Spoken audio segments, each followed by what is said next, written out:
Bueno, buenos días.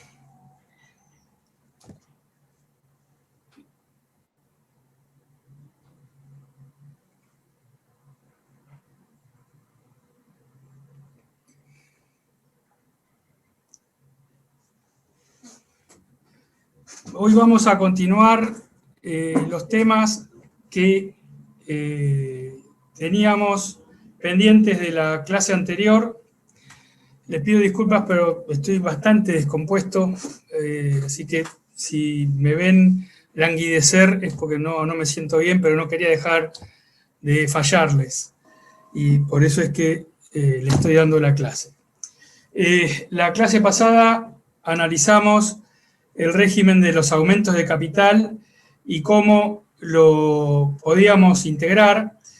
Entre las formas de integrarlo, hablamos de la integración en dinero en efectivo, pero nos quedó por analizar toda la integración del capital cuando se realiza en bienes no dinerarios, por ejemplo, capitalizando reservas o alguna otra situación.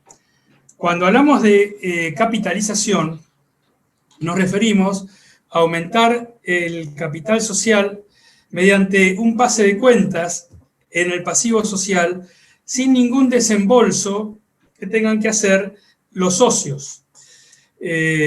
Por eso es que los aumentos de capital social, cuando se integran mediante la capitalización de cuentas que están en el patrimonio neto, no implican desembolso por parte de los accionistas de la sociedad, a diferencia de lo que sucede cuando hablamos de aumentos de capital en dinero en efectivo, que indefectiblemente eso implica un desembolso por parte del accionista suscriptor. Dentro de las reservas en el patrimonio neto que tenemos en un estado de situación, de acuerdo a la Ley General de Sociedades, tenemos las reservas legales, que es obligatoria y que deben representar hasta el 20% del capital suscripto y que no es susceptible de ser capitalizada. La reserva legal no se capitaliza. Y figura dentro del patrimonio neto, a continuación del capital social, como una cuenta que es una suerte de previsión para cualquier tipo de situaciones que tenga la sociedad y que tenga que desembolsar dinero. Pero además de la reserva legal, en el patrimonio neto tenemos reservas facultativas. Las reservas facultativas pueden ser utilidades no distribuidas, utilidades, pero no decidió distribuirlas y directamente las mandó a una cuenta dentro del patrimonio neto como una forma de financiar sus necesidades a través de ese dinero y no distribuirlo ese dinero entre los accionistas. Entonces, las reservas facultativas, que son facultativas porque lo decide la asamblea, pueden estar conformadas por utilidades no distribuidas, pueden estar conformadas por revalúos contables, que hay una ley nacional, una ley vieja nacional que es la 19742, que determina contablemente la forma de revaluar los bienes de uso a la fecha del cierre de ejercicio económico. Y la diferencia que surge de esa revaluación, en algún lugar hay que asentarlo. Muy bien, el lugar donde se asienta es en el patrimonio neto, en una reserva que se va a denominar revalúo contable. Reserva que es susceptible de ser capitalizada. Estas reservas tienen su origen en una decisión asamblearia y fundamentalmente cuando se decide una reserva de esta naturaleza es para financiar a la empresa, constituir una previsión ante cualquier contingencia que pueda llegar a tener en el devenir de la actividad y además, por otra parte, permite revaluar el activo en el caso del revalúo contable. Concretamente, si hablamos de revalúo contable, tenemos que hacer mención fundamentalmente a las leyes 19.742 y 21.525, que determinan, como le dije hace un rato, la reevaluación de determinados bienes de uso a la fecha del cierre de ejercicio económico. Es decir, adecuar a la realidad económica el valor que consta en la contabilidad, y esa adecuación a la realidad, la diferencia entre la adecuación a la realidad y el valor que figura en la contabilidad, esa diferencia se asienta en una reserva dentro del patrimonio neto que es susceptible de ser capitalizada. La segunda forma de integrar las reservas facultativas es mediante los resultados, dividendos no distribuidos.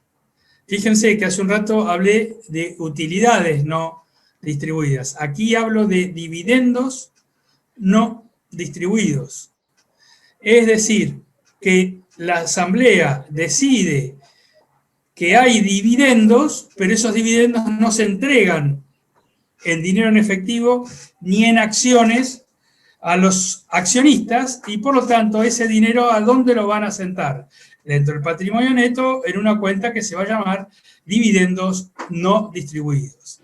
Ahora bien, cuando la asamblea decide aumentar el capital y capitaliza esta cuenta, ¿cuál? La de dividendos no distribuidos, que va a entregar la sociedad a cada uno de los accionistas. En vez de entregarle el dinero correspondiente a esos dividendos, como esos dividendos se capitalizan en la sociedad les va a dar acciones, porque el capital en la sociedad anónima se divide en acciones. Y esas acciones que le van a dar a cada uno de los accionistas van a respetar la proporcionalidad en la tenencia. ¿Por qué? Porque están relacionadas con los dividendos, y los dividendos están relacionados a su vez a la proporcionalidad en la tenencia que tenga cada uno de los socios. Esta es una herramienta que se utiliza muy comúnmente porque es una forma de financiar las necesidades de la empresa con ese dinero que no le genera ninguna carga ni ningún interés que tiene que abonar la sociedad. Por eso es que es el dinero más barato.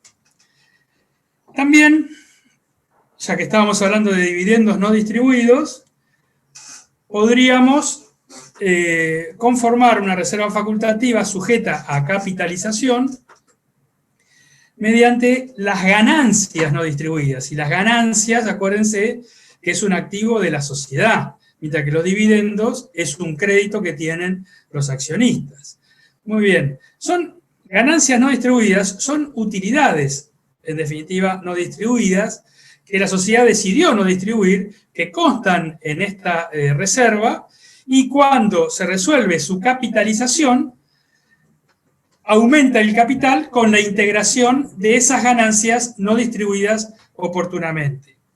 Desde luego que, como los ejemplos anteriores, este aumento de capital no impone a los accionistas la necesidad de efectuar ningún desembolso ni aportar ningún bien en especie. ¿Por qué? Porque ya la integración se realiza con esta cuenta y se va a aumentar el capital en proporción a las tenencias de cada uno de los accionistas.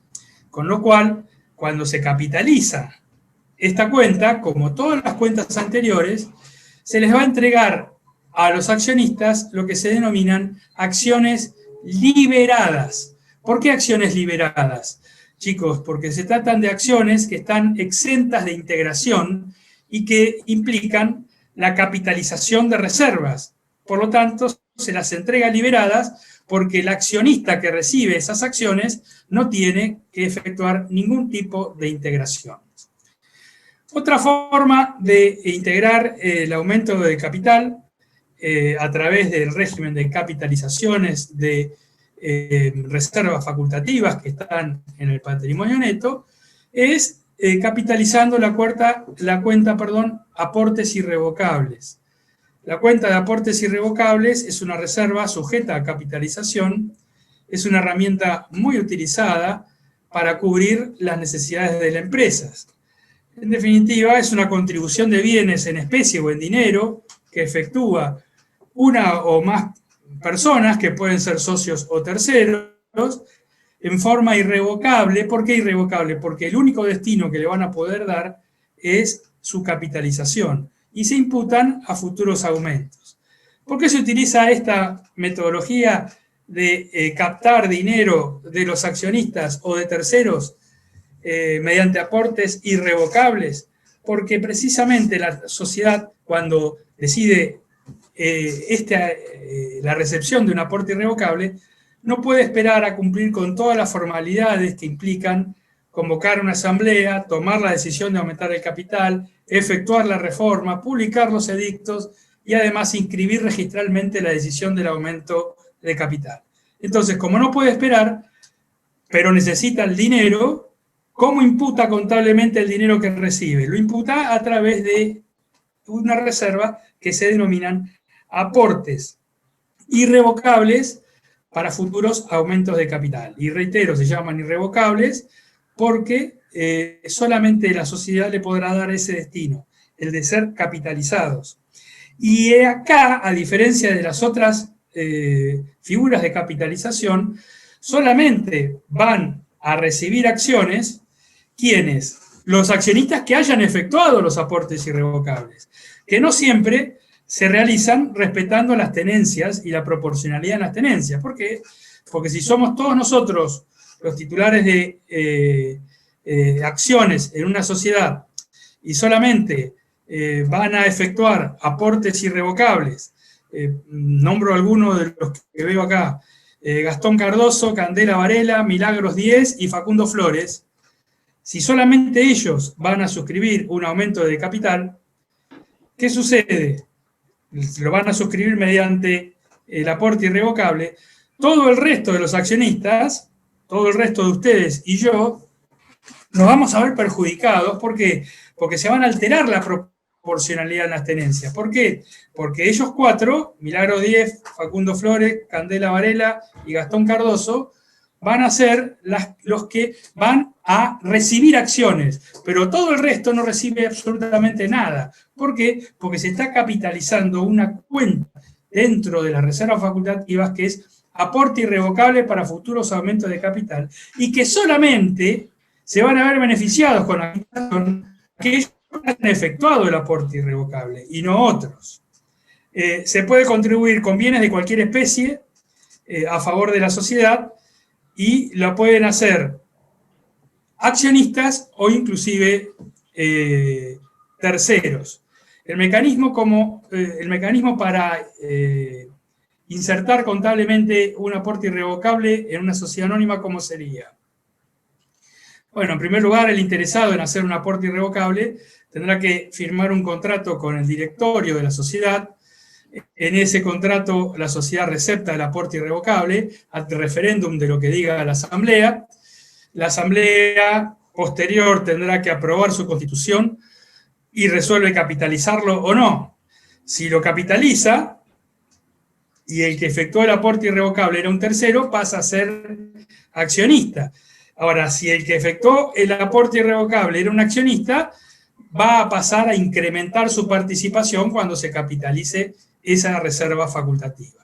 ¿Qué pasa si no se capitaliza? En ese contrato donde el directorio recibía el aporte irrevocable, que yo recién les mencioné, se podrá establecer que al cabo de un periodo de tiempo, si la sociedad no capitaliza el aporte irrevocable, tendrá que reintegrarle el valor de ese aporte irrevocable con más los intereses que se hayan pactado. Una cuestión importante que quiero señalarles con respecto a los aumentos de capital en una sociedad anónima es que, en primer lugar, recuerden ustedes que el capital en la sociedad anónima se divide en acciones.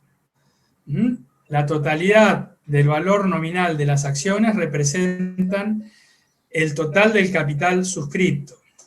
Por lo tanto, no puede haber capital sin que todo el capital se encuentre representado en acciones. Pero acá hay una particularidad que les quiero señalar.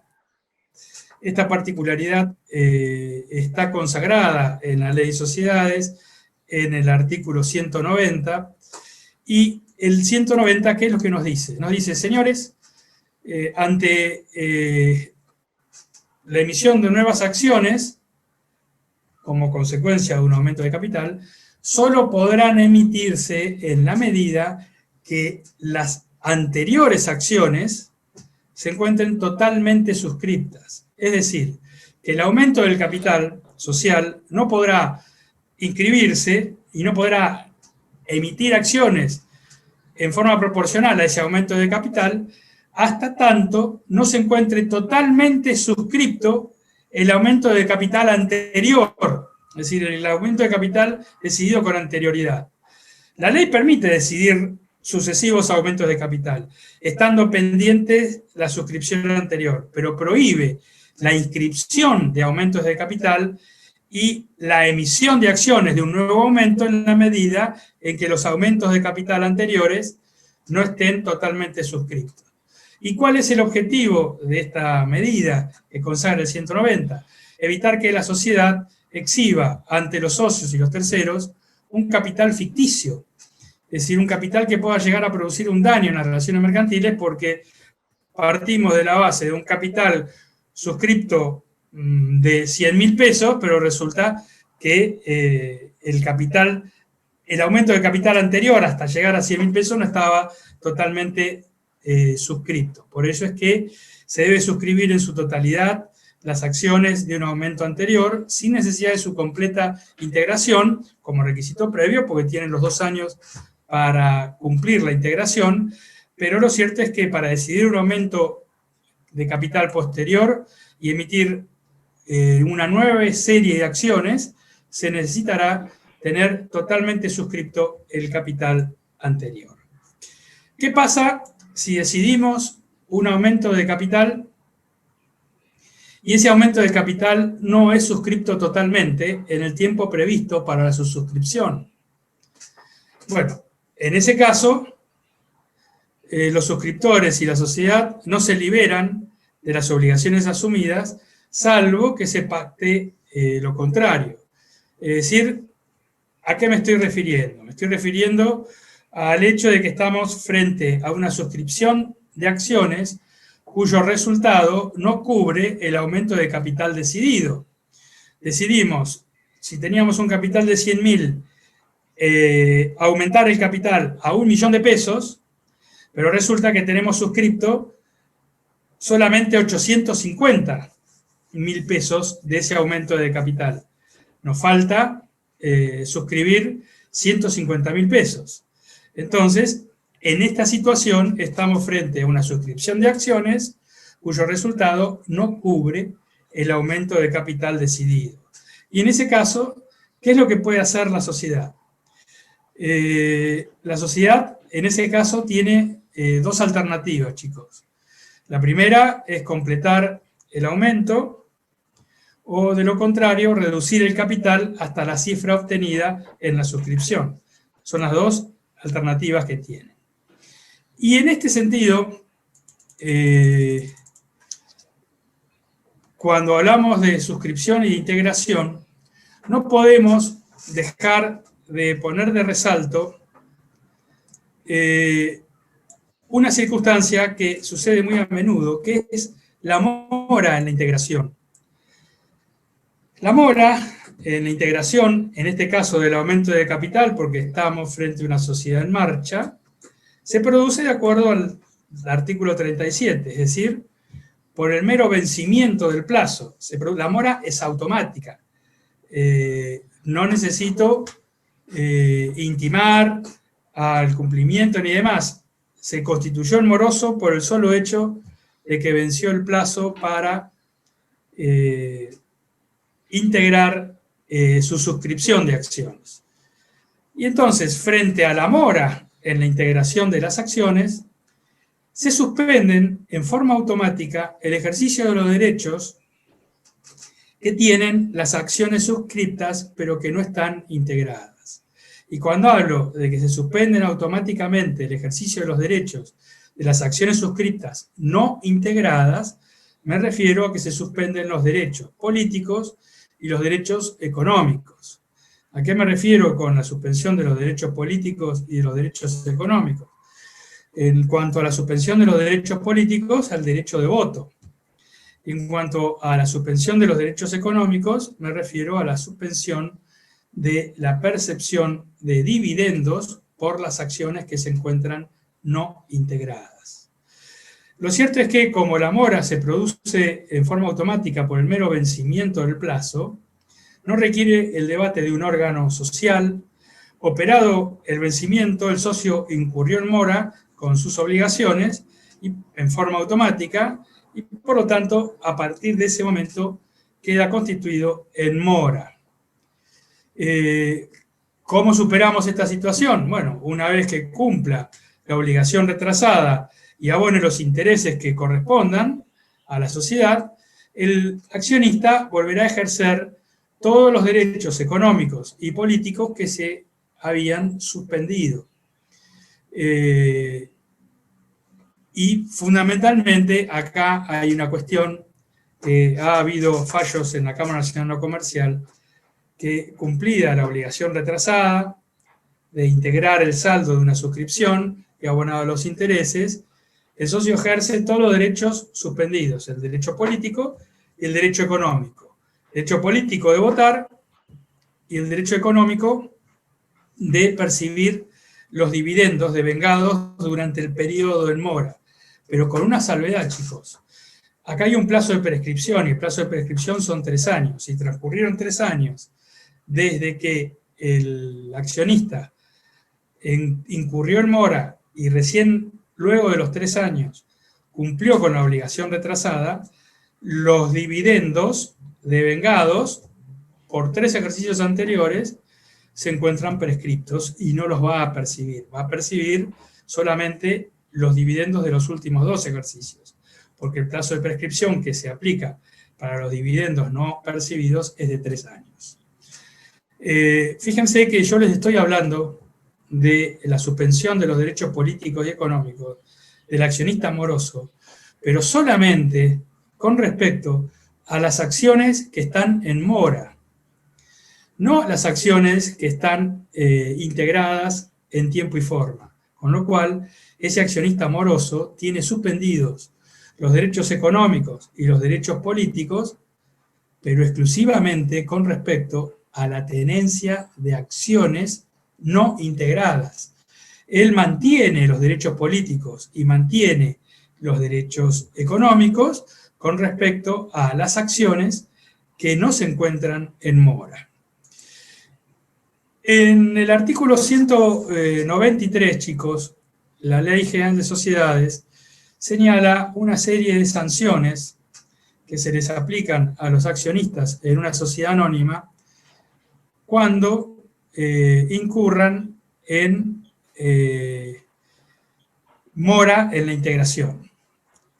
Esto está previsto en el artículo 193. Y en este sentido, la primera sanción que puede decidir la sociedad es el remate público. ¿El remate público de qué? El remate público de las acciones en mora. Fíjense ustedes que la principal obligación que tienen los socios es de integrar las acciones suscriptas. Ante su incumplimiento, el estatuto podrá establecer sanciones frente a las acciones en mora.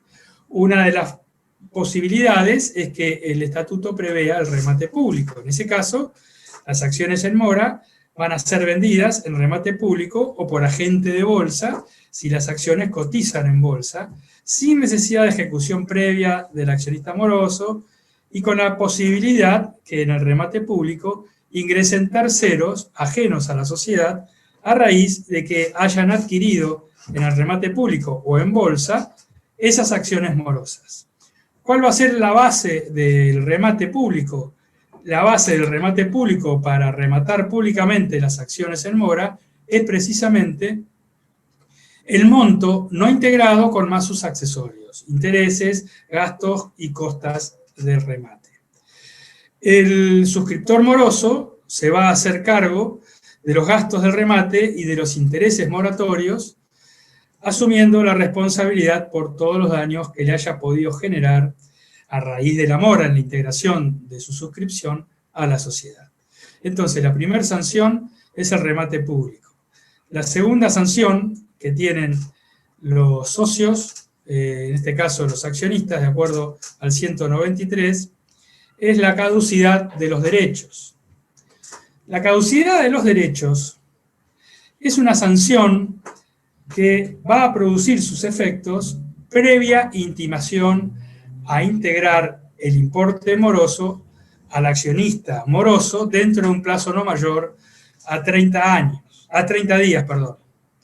En ese sentido, frente a la decisión de la caducidad de los derechos morosos, se debe intimar al accionista moroso, se le fijará un plazo y transcurrido ese plazo se cancelarán las acciones morosas, se reducirá el capital en forma proporcional a las acciones suprimidas. Entonces se debe intimar al accionista moroso, se le fija un plazo para cumplir con esa obligación en mora, y luego de transcurrido el lapso de tiempo sin que haya cancelado la integración en mora, sin que haya abonado la integración en mora, se cancelan esas acciones morosas, es decir, que se quitan de circulación, y como se quitan de circulación, dejan de representar al capital social, y por lo tanto, como dejan de representar al capital social, ¿qué tenemos que hacer con esas acciones morosas como consecuencia? Como consecuencia de haber decidido la cancelación de esas acciones morosas, se tiene que reducir el capital social en forma proporcional a las acciones canceladas. Esa es la segunda sanción, la caducidad de los derechos. Y la tercera sanción es la de exigir el cumplimiento del contrato. Todo esto tiene que estar previsto en el Estatuto Social de acuerdo al 193. Y cualquiera de estas tres sanciones lo decide la Asamblea. La tercera sanción, que es la de exigir el cumplimiento del contrato, es decir, ¿qué nos quiere decir la ley con esto? Que la sociedad tendrá que exigir el cumplimiento del contrato de suscripción de acciones que suscribió la sociedad con el accionista moroso, con más sus intereses, hasta el día del efectivo pago de esa integración. Con el exigir el cumplimiento del contrato, quedan suspendidos los derechos políticos y económicos, y a los efectos de volver a recobrar los derechos políticos y económicos de las acciones que están en mora, la sociedad, ¿qué es lo que hará en sede judicial? Ejecutará bienes diferentes del accionista moroso, le ejecutará un auto, le ejecutará un departamento, embargará y secuestrará depósitos a plazo fijo en cuenta corriente o en caja de ahorros si es un accionista persona humana, y si con esos valores pueden cumplir con la integración en mora, queda al día este señor con respecto a la sociedad, y de esa manera va a recobrar todos los derechos políticos y económicos de esas acciones que se encontraban en mora. Otra cuestión importante que quiero que sepan con respecto a los aumentos de capital es que a los fines de garantizar la integridad en la participación social de toda clase de aumento del capital social dentro o fuera del quíntuplo de su valor, las acciones ordinarias de voto simple o de voto plural, es decir, de voto simple, que tengan derecho a un voto por acción, o de voto plural, las que tengan derecho de 2 hasta 5 votos por acción, depende de lo que diga el estatuto, otorgan a sus titulares el derecho preferente de suscribir nuevas acciones de la misma clase en proporción.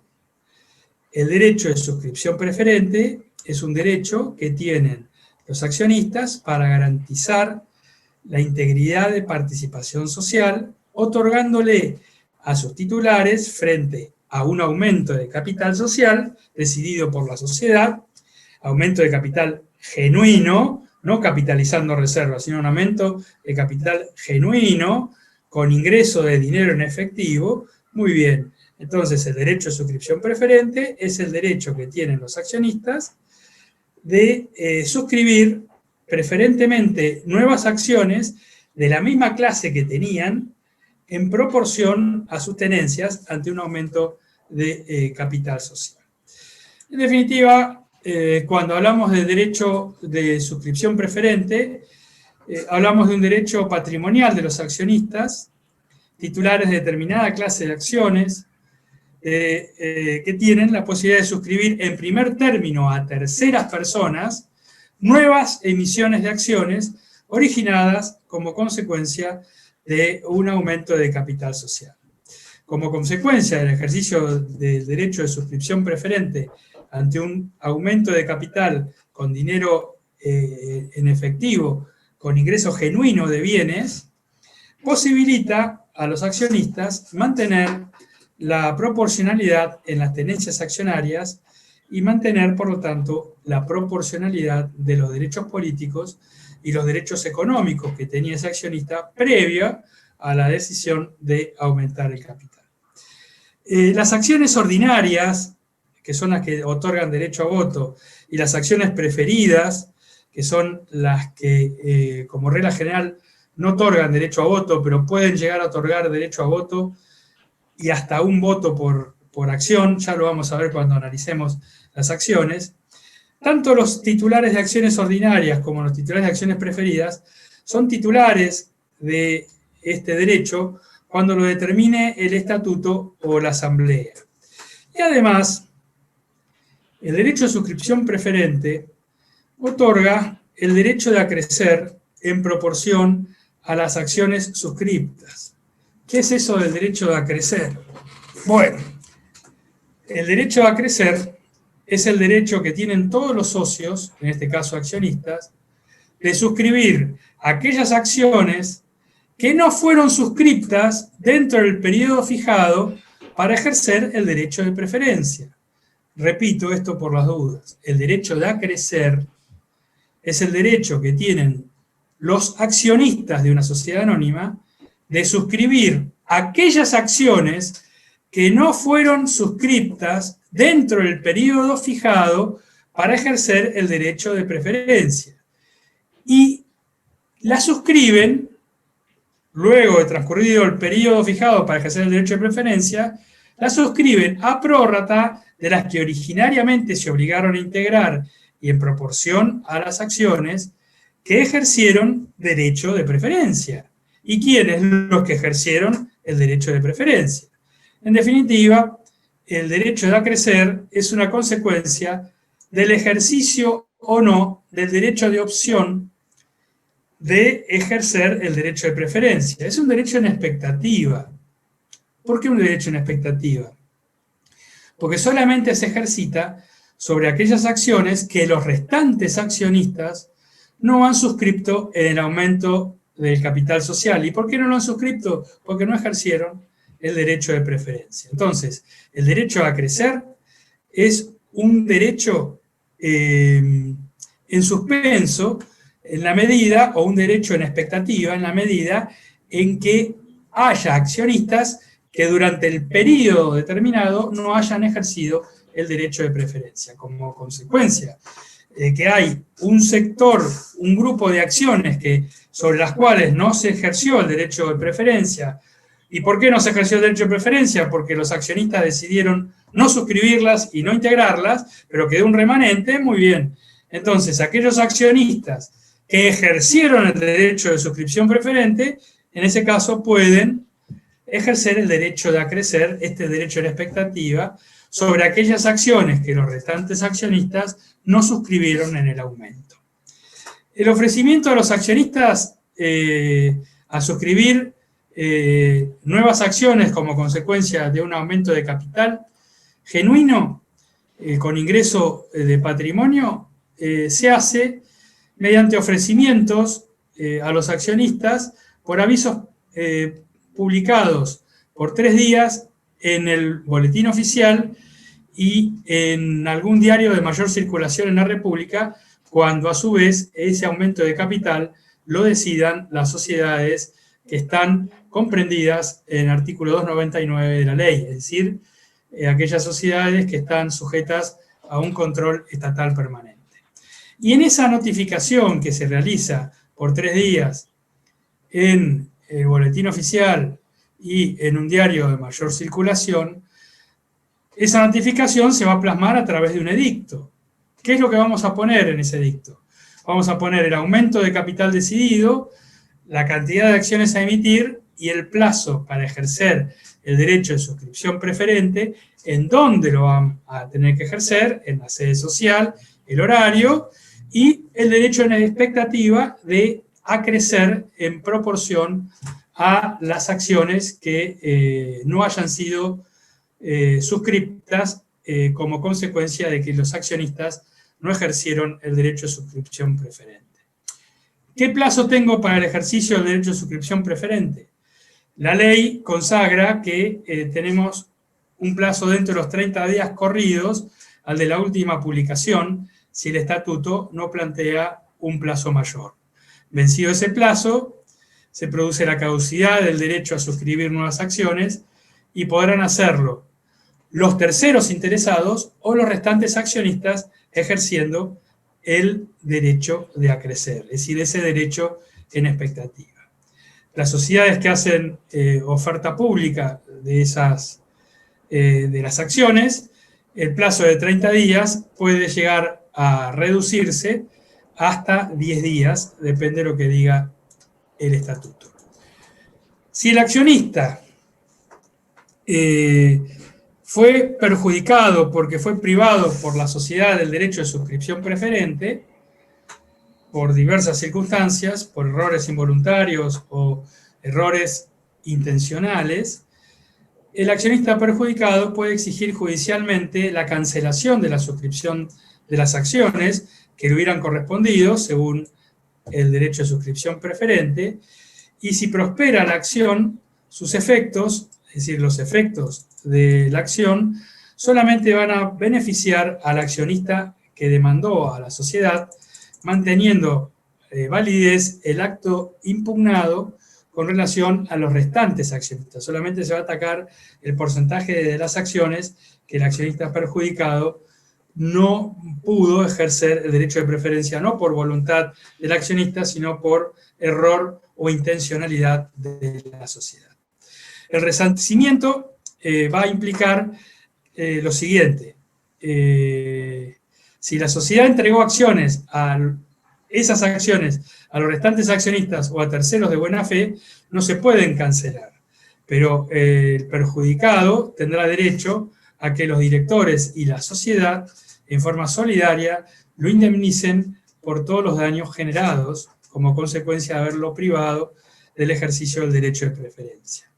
Y la indemnización, de acuerdo a la ley de sociedades, tiene un tope y dice que no puede ser inferior al triple del valor nominal de las acciones que hubiera podido suscribir según el 194, es decir, según el derecho de suscripción preferente.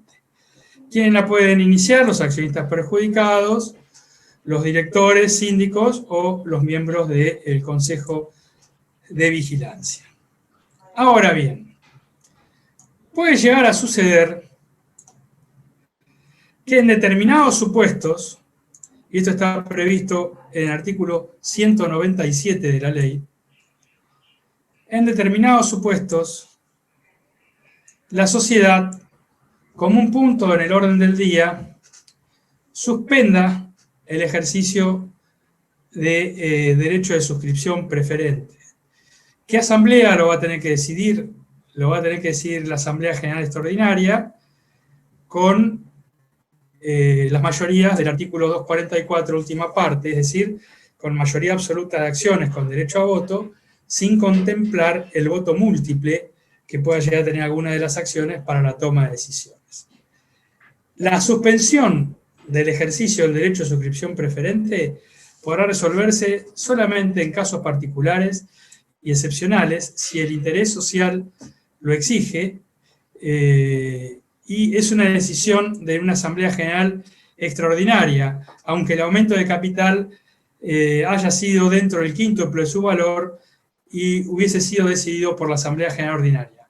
Aún en este supuesto, lo tiene que decidir una Asamblea General extraordinaria. ¿Qué condiciones tenemos que cumplir para la suspensión del derecho de suscripción preferente? En primer lugar, que se incluya la suspensión del derecho de suscripción preferente como un punto en orden del día para darle seguridad jurídica al acto y que las accionistas sepan con anterioridad a la Asamblea que se va a tratar ese punto del orden del día. En segundo lugar, la segunda condición para suspender el derecho de suscripción preferente es que se trate de un aumento de capital en donde las acciones a integrarse sean con aportes en especie o en pago de obligaciones preexistentes. ¿Qué quiero decirles en pago de obligaciones preexistentes? Lo que les quiero decir es que las acciones a integrarse en pago de obligaciones preexistentes es que las acciones se van a integrar capitalizando deuda que tenga la sociedad con terceros. Y si se trata de acciones en especie, con bienes en especie, la integración tendrá que realizarse, como ustedes ya han visto con el profesor Urlengui, en un 100%, y los bienes se tienen que integrar en propiedad a favor de la sociedad. En el caso de capitalización de obligaciones preexistentes, es decir, capitalizando deuda, como consecuencia de la capitalización de deuda, se incorporan acreedores sociales como accionistas a cambio precisamente de la deuda. Le canjeo deuda por acciones de la sociedad. También, otra forma, en este momento se me ocurre, aunque no me funciona la mente de lo descompuesto que estoy, también se me viene a la mente otro supuesto de suspensión del derecho de suscripción preferente, que es cuando la sociedad decide una fusión por absorción y la sociedad absorbente, es decir, la que recibe todo el patrimonio de la sociedad absorbida, también puede, en ese caso, limitar el derecho de suscripción preferente frente al aumento de capital que implica la fusión por absorción. ¿Por qué aumento de capital? Porque van a recibir todo el patrimonio de la sociedad absorbida.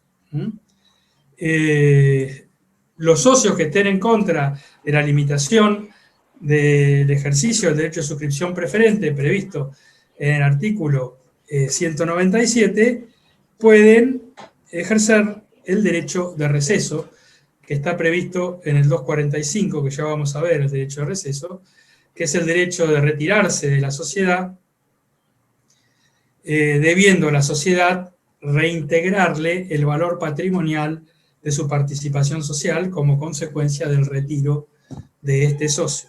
Retiro que se hace solamente ante determinadas decisiones sociales cuando el accionista que ejerce el derecho de receso haya votado en contra o haya estado ausente.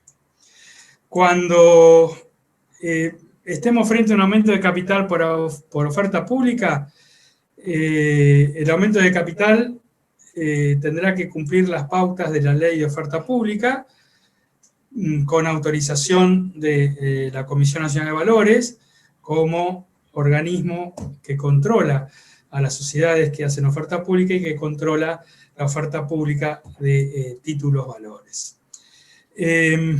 Otra cuestión que quería mencionarles es con respecto a frente a un aumento de capital,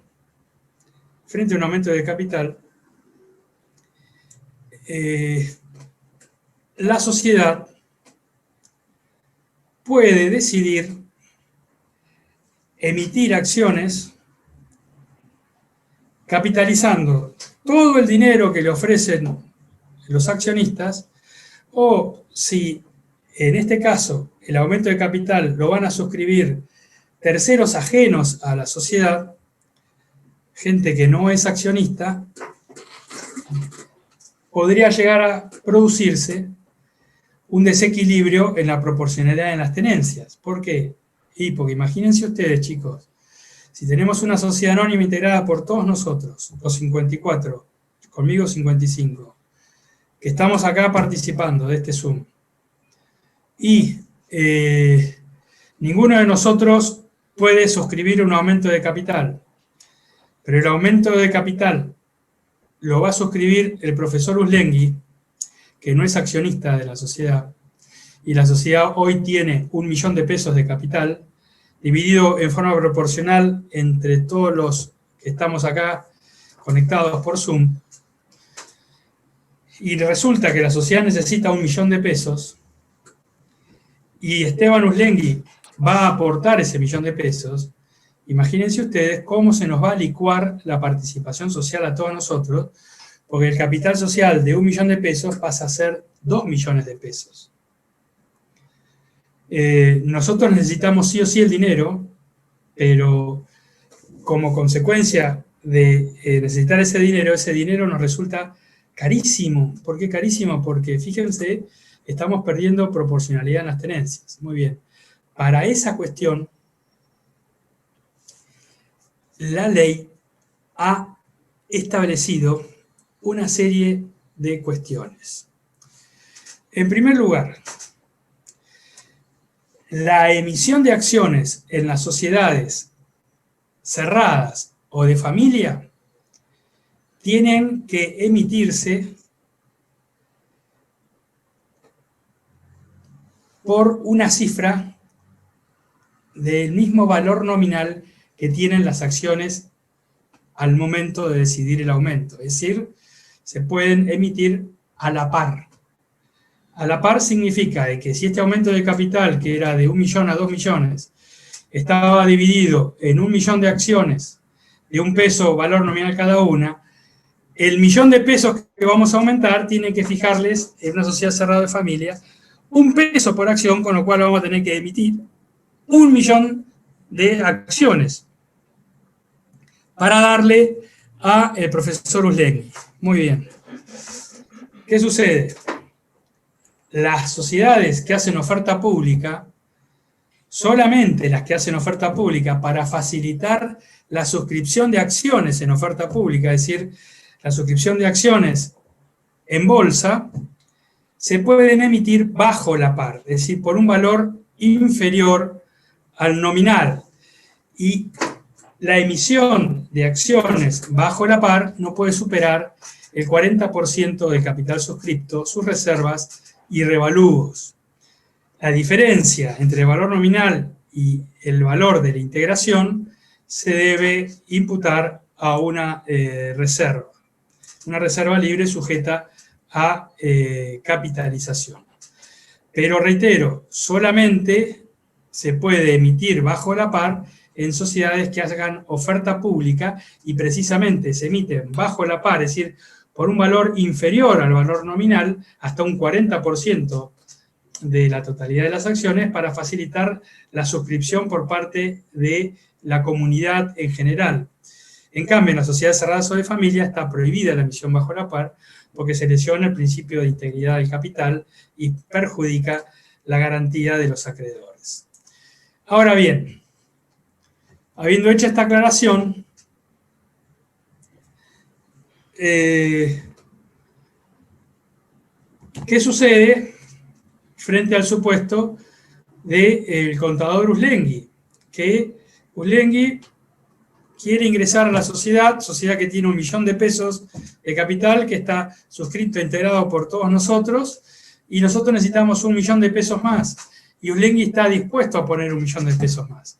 Pero si capitalizamos el 100% del dinero que pone Uslengui, que es un tercero que no es accionista, todos nosotros nos vamos a ver perjudicados en la proporcionalidad en las tenencias, y con ello vamos a tener menor cantidad de votos, menor cantidad de derechos económicos, es decir, menor cantidad de dividendos, y a ninguno nos va a gustar esta situación.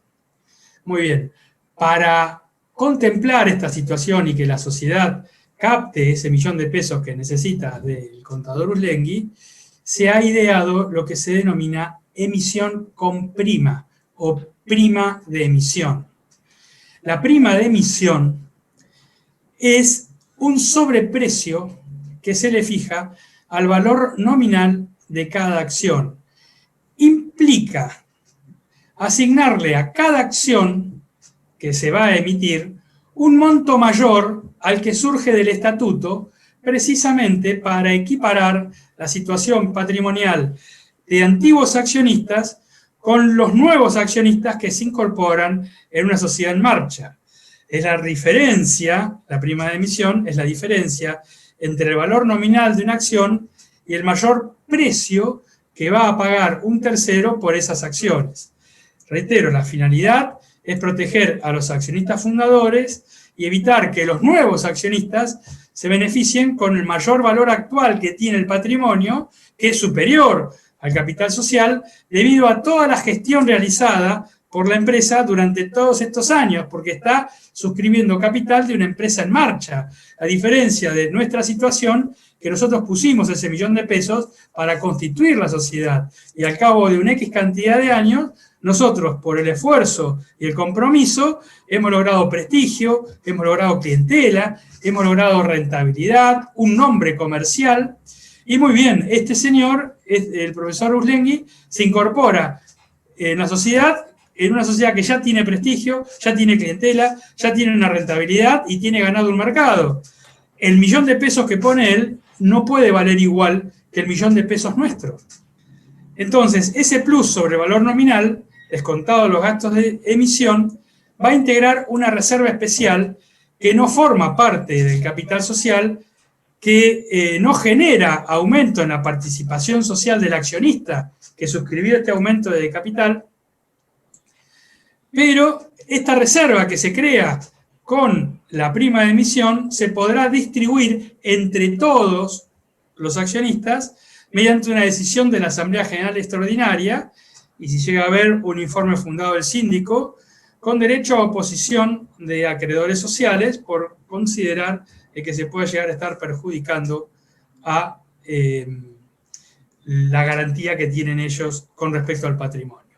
Un ejemplo clarito de lo que es una prima de emisión. Nosotros dijimos que estábamos frente a una sociedad que tenía 1 millón de pesos de capital dividido en 1 millón de acciones, porque cada acción tenía 1 peso de valor nominal. Y Esteban Uslengi iba a suscribir el aumento de capital en su totalidad, que era 1 millón de pesos. Y Esteban Uslengi no es accionista. Muy bien. ¿Cuánto valía cada acción de la sociedad nuestra? 1 peso. Si Uslengi suscribe con 1 peso cada acción y le vamos a dar 1 millón de acciones, pasa a ser el socio mayoritario. Y nosotros no lo vamos a permitir. Entonces, ¿qué es lo que hacemos? De ese millón de pesos que va a poner Uslengi, solamente vamos a capitalizar, por ejemplo, 100.000 pesos. Entonces, el capital social va a pasar a ser, en vez de 1 millón, va a pasar a ser 1.100.000 pesos. Esteban Uslengi va a tener 100.000 acciones. Muy bien, ¿y qué pasa con los 900.000 pesos restantes que él incorpora a la sociedad? No los capitalizamos. Los 900.000 pesos restantes lo vamos a figurar contablemente como prima de emisión. Con lo cual, fíjense ustedes que si le fijamos una prima de emisión de 900.000 pesos a los 100.000 pesos que va a suscribir Esteban Uslengi, va a tener por cada acción de 1 peso, 9 pesos de prima de emisión, si mal no hice la cuenta. La prima de emisión ahí, ¿cuál va a ser? La prima de emisión va a ser de 9 pesos. ¿Cuál va a ser el total de la prima de emisión? 900.000. ¿Cuál va a ser el capital que va a suscribir y que se va a aumentar en la sociedad? 100.000 pesos. ¿Cuánto va a pasar a ser el capital social? 1.100.000 pesos, dividido en 1.100.000 acciones de 1 peso cada una. Y los 900.000 restantes los tenemos, los utilizamos, y con eso vamos a cubrir todas las deudas exigibles que tenemos, todo el pasivo exigible, pero no lo capitalizamos en su totalidad. Los 900.000 pesos restantes los hacemos figurar como prima de emisión por el sobreprecio de cada acción que suscribe Esteban Uslengui, que son 100.000 acciones, y lo paramos y lo vamos a consignar contablemente en una cuenta, en una reserva dentro del patrimonio neto que se va a denominar reserva prima de emisión, susceptible de ser capitalizada. ¿Qué requisitos necesitamos para fijar la prima de emisión? Primero, que lo decida una asamblea general extraordinaria, aún cuando el aumento del capital sea dentro del quíntuplo de su valor y que lo haya decidido la asamblea general ordinaria. En el caso de las sociedades que hacen oferta pública, siempre va a ser por asamblea general ordinaria. Primer requisito.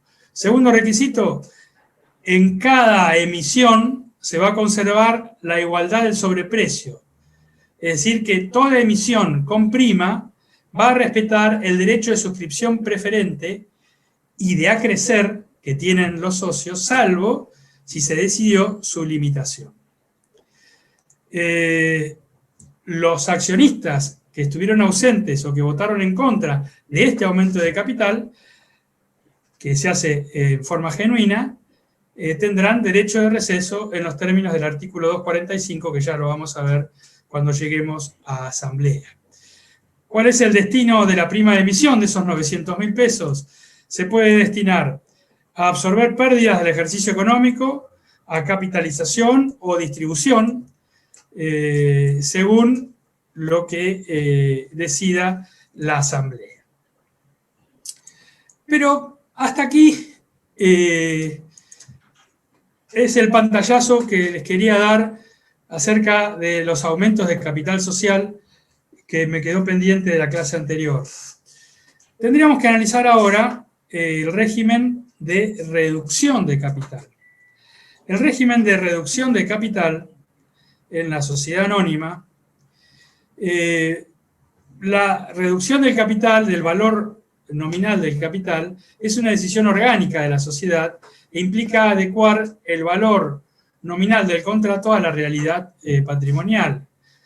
¿Cuándo ocurre esto? Y hay distintos supuestos de reducciones de capital.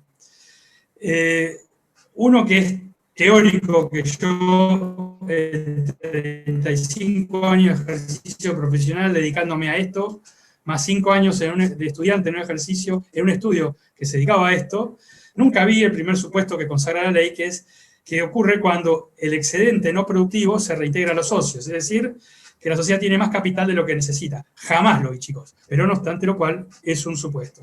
El segundo supuesto es que opera una reducción de capital cuando hay pérdidas, y este sí se da.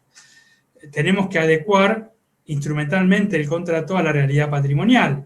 Es una disminución del capital que puede llegar a producir algún perjuicio a los acreedores sociales. ¿Por qué?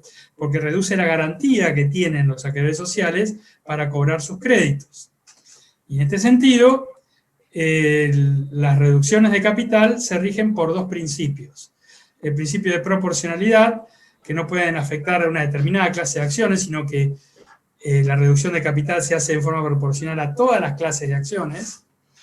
Y en segundo lugar, el segundo principio que nunca podemos dejar de destacar es que la reducción de capital tiene que proteger a los acreedores. ¿Y cómo los protege? Dándoles la posibilidad de oponerse en un plazo estipulado. En la ley de sociedades hay dos clases de reducciones de capital.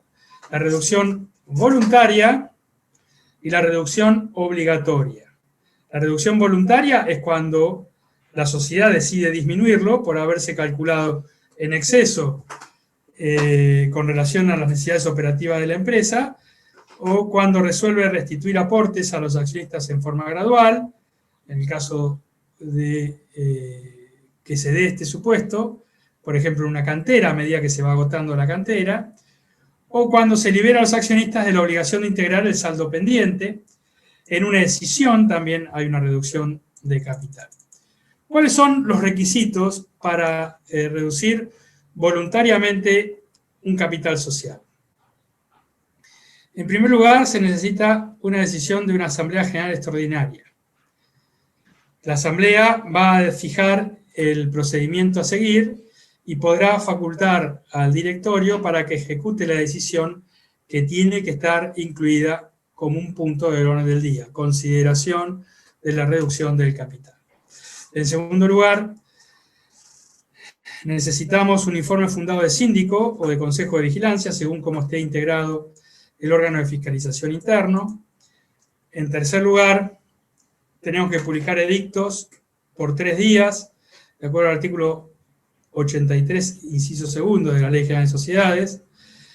Publicar edictos por 3 días en un boletín oficial de la jurisdicción y en un diario de mayor circulación de la República, sea o no sea sociedad del artículo 299. Todas tienen que publicar edictos por 3 días en el boletín oficial y en un diario de mayor circulación frente a una reducción voluntaria de capital.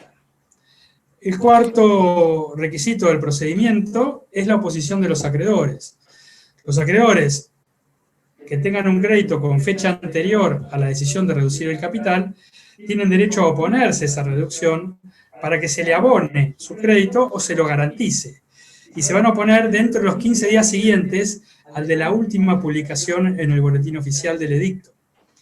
No suspende esa oposición el procedimiento de reducción y solamente podrá inscribirse la reducción transcurridos 20 días desde el vencimiento del plazo que tienen los acreedores para oponerse. Es decir, procederá a la inscripción registral si transcurrieron 20 días desde los 15 días desde la última publicación que tienen los acreedores para oponerse. Los acreedores sociales no pueden oponerse a una reducción voluntaria cuando la reducción voluntaria opere por amortización de acciones integradas. ¿Por qué? Porque se hace con ganancias líquidas y realizadas. También no se van a poder oponer cuando se realice con ganancias no distribuidas o reservas libres o cuando se produzca la reducción voluntaria por la caducidad de las acciones. ¿Se acuerdan lo que vimos más temprano cuando las acciones estén en mora?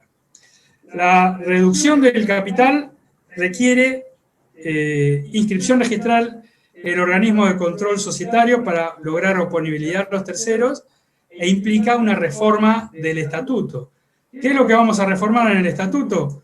Vamos a reformar precisamente el artículo correspondiente al capital social. Si teníamos un capital de 1 millón de pesos y lo reducimos en 100.000 pesos, tendremos que reformar el artículo del capital social y redactarlo estableciendo un capital de 900.000 pesos dividido en 900.000 acciones. Una cosa importante que quiero que sepan es que frente a una reducción voluntaria de capital social, aquellos accionistas que votaron en contra o estuvieron ausentes no tienen derecho de receso, no tienen derecho a retirarse de la sociedad. Hay una operación en toda reducción de capital que es una maniobra, sobre todo una maniobra, los accionistas que están presentes en una asamblea que decide una reducción de capital, que se denomina operación acordeón. Esto está regulado en una resolución general de la IGJ, en la resolución 7 del 2015, en artículo, yo creo que es 133 o 135, por ahí, me inclino más por el 133 de la resolución general 7 del 2015. ¿En qué consiste la operación acordeón? Consiste en reducir a cero el capital social, de 1 millón a 0, por pérdida total, se cancelan todas las acciones que están en circulación y simultáneamente a la reducción a 0 en el capital social, se decide aumentarlo capitalizando aportes irrevocables efectuados por algunos accionistas de la sociedad. ¿Y qué accionistas de la sociedad hicieron ese aporte irrevocable que se capitaliza? Casualmente, solo aquellos accionistas que están presentes en esta asamblea que deciden la reducción a cero, se cancelan todas las acciones, todos los accionistas pierden la calidad de accionistas por cancelarse a cero todas las acciones, y simultáneamente se vuelve a aumentar el capital capitalizando aportes irrevocables. ¿Quién nos suscribe al aumento del capital? Solamente los que efectuaron aportes irrevocables, que son los que están presentes. Esta operación, que es una operación para los defensores de esta operación, consideran que es un procedimiento que evita la disolución, no está regulado en la Ley General de Sociedades, y la IGJ, en el artículo 133 de la disposición 7 del 2015, consagra que en una operación acordeón, la IGJ no va a inscribir la reducción a cero del capital social y el aumento simultáneo mediante la capitalización de aportes irrevocables. ¿Por qué? Porque considera que la pérdida total del capital solo se puede revertir por el reintegro que realicen los accionistas en forma total o parcial, reintegro que no va a implicar entregar nuevas acciones. ¿Por qué? Porque estamos reintegrando el valor de las acciones que se perdieron como consecuencia de las pérdidas generadas en el ejercicio económico. Entonces, la pérdida total del capital solo puede revertirse mediante el reintegro total o parcial del capital o mediante un aumento del capital social. Lo cierto es que la operación acordeón es una maniobra que posibilita excluir a los socios ausentes en la decisión asamblearia que lo resuelve. En cambio, el reintegro del capital frente a la pérdida del capital social es un procedimiento en donde los socios hacen nuevos aportes a prórrata, sin recibir, como señalaba hace un ratito, sin recibir nuevas acciones. ¿Por qué? Porque el capital no se modificó, lo estamos reintegrando al capital. También en la ley de sociedades, como otra forma de reducir voluntariamente el capital social, la ley consagra la reducción del capital en el artículo 205, señala la reducción del capital regulada en beneficio de los terceros. ¿Por qué? Porque lo que tiende el legislador es que se logre una verdadera identidad de capital y no una ilusoria apariencia de un monto de capital. Es decir, que el capital sea sincero, sincerarse contablemente. Entonces, una reducción por pérdidas en un ejercicio económico posibilita mantener la equivalencia necesaria entre el valor nominal del capital y el patrimonio social, evitando engaños y garantizando, en definitiva, la integridad patrimonial que tiene la sociedad frente a los terceros.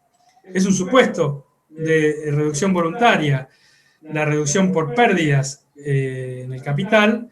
¿Por qué? Porque la pérdida patrimonial se ha operado independientemente que se reduzca o no el capital social.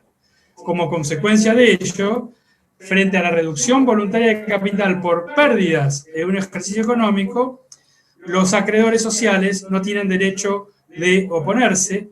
La sociedad no necesita publicar edictos del artículo 204 que recién señalamos para que se puedan oponer los acreedores sociales, solo exige una resolución de la Asamblea General Extraordinaria convocada por el directorio cuando vea que la pérdida se ha producido y es para evitar responsabilidad frente a una sociedad infracapitalizada.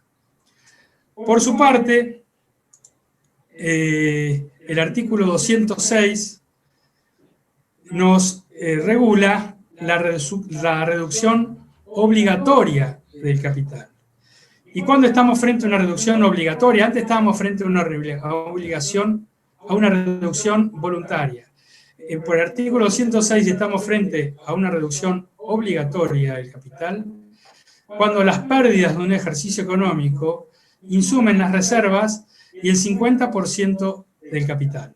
Reitero, estaremos frente a una reducción obligatoria del capital cuando las pérdidas del ejercicio económico insumen el 100% de las reservas y el 50% del capital suscripto. Por lo tanto, verificada la pérdida, el directorio tiene que convocar una asamblea general extraordinaria para reducir obligatoriamente el capital o directamente disolver la sociedad, pues estaríamos inmersos dentro de una causal de disolución, como es la que se consagra en el artículo 94, inciso 5 de la Ley General de Sociedades, disolución por pérdida del capital social. Desde luego que esta disolución se podrá evitar cuando se produce, reitero, por pérdidas de la totalidad de las reservas y de la mitad del capital social, cuando los socios reciben el reintegro total o parcial a través de nuevos aportes sin recibir